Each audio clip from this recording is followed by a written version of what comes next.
नमस्कार दोस्तों, मैं हूं डॉक्टर तुषार पांडे, आपका हेमेटोलॉजिस्ट। दोस्तों, आज है international childhood cancer awareness day. तो आज के दिन हम चाइल्डहुड कैंसर यानी कि बच्चों को होने वाले कैंसर्स के बारे में थोड़ी बातें करेंगे। तो चाइल्डहुड कैंसर्स हैं वो टोटल कैंसर्स में सिर्फ 1 से लेके 2% ही होते हैं। ऑल्दो ये बहुत रेयर है दोस्तों, बट ये बात बहुत जानने वाली है कि इनमें बहुत ही अच्छे क्योर रेट्स और अच्छा इम्पैक्ट आता है जब हम थेरेपी टाइम पे करें। क्योर रेट्स की बात करें तो इसमें survival and cure around 70 to 90% होता है, depending on which type of cancer it is and at which stage it has been diagnosed और कब इसका इलाज किया गया। अगर हम चाइल्डहुड कैंसर्स के टाइप्स यानी कितने प्रकार हैं उसकी बात करें तो सबसे कॉमन टाइप का जो चाइल्डहुड कैंसर है वो है ब्लड कैंसर, जिसे हम ल्यूकेमिया भी कहते हैं, जो ALL यानी कि एक्यूट लिम्फोब्लास्टिक ल्यूकेमिया या फिर एक्यूट माइलॉइड ल्यूकेमिया के प्रकार के होते हैं। कई बार ये मिक्स्ड यानी कि दोनों प्रकार के भी होते हैं। ये around 30 to 35% of the total childhood cancers को कंस्टिट्यूट करते हैं। इसके बाद हमारे ब्रेन ट्यूमर्स और सेंट्रल नर्वस सिस्टम में होने वाले ट्यूमर्स, फिर लिम्फोमास यानी कि लिम्फ नोड्स की सूजन वाले यानी कि शरीर में अलग अलग जगहों में सूजन आने वाले ब्लड कैंसर्स, और फिर अलग ट्यूमर्स जैसे कि हड्डियों के ट्यूमर, बोन ट्यूमर्स जैसे ऑस्टियोसार्कोमा, सॉफ्ट टिश्यू ट्यूमर्स और आंखों के ट्यूमर्स जैसे कि रेटिनोब्लास्टोमा। ये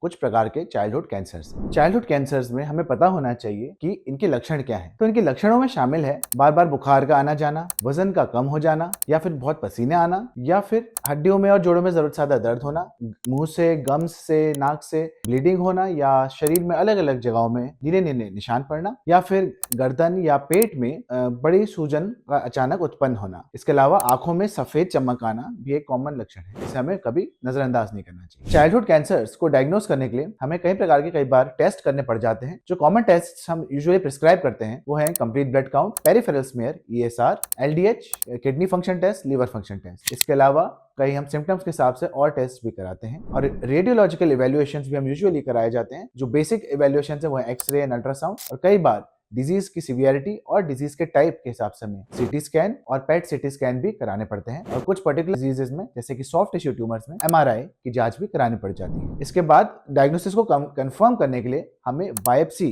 की जांच करनी पड़ती है, जिससे हमें टिश्यू डायग्नोसिस मिलती है, और इसे आने के बाद ही हम किसी बीमारी को या कैंसर को कंफर्म कर पाते हैं और इलाज प्रारंभ कर सकते हैं। और दोस्तों, मैं इस बात पे जोर देना चाहूंगा कि जो चाइल्डहुड कैंसर यानी कि जो बच्चों को होने वाले कैंसर्स हैं वो बिल्कुल भी लाइलाज बीमारी नहीं है। आज के जमाने में इसमें अराउंड 70 to 90% क्योर रेट्स हैं, डिपेंडिंग हम जल्द से जल्द इसका डायग्नोसिस कर पाएं और इलाज प्रारंभ करें। आज के जमाने में जब आधुनिक चिकित्सा हर जगह और इवन हल्द्वानी में भी अवेलेबल है, हम जो थेरेपीज आजकल कैंसर में और स्पेसिफिकली चाइल्डहुड कैंसर में ऑफर कर पाते हैं उनमें है chemotherapy, combined immuno and chemotherapy, targeted therapy, bispecific therapy, bone marrow transplantation और कार टी सेल थेरेपी। तो दोस्तों, याद रखें, चाइल्डहुड कैंसर्स एक लाइलाज बीमारी नहीं है। इनको सही समय में पहचानें, सही समय में डायग्नोज कराएं और शिशु की जान बचाएं। अब हमारे पास हाई क्योर रेट्स हैं, हमें बस सतर्कता चाहिए और सही समय में इलाज। मैं आपका हेमेटोलॉजिस्ट डॉक्टर तुषार पांडे।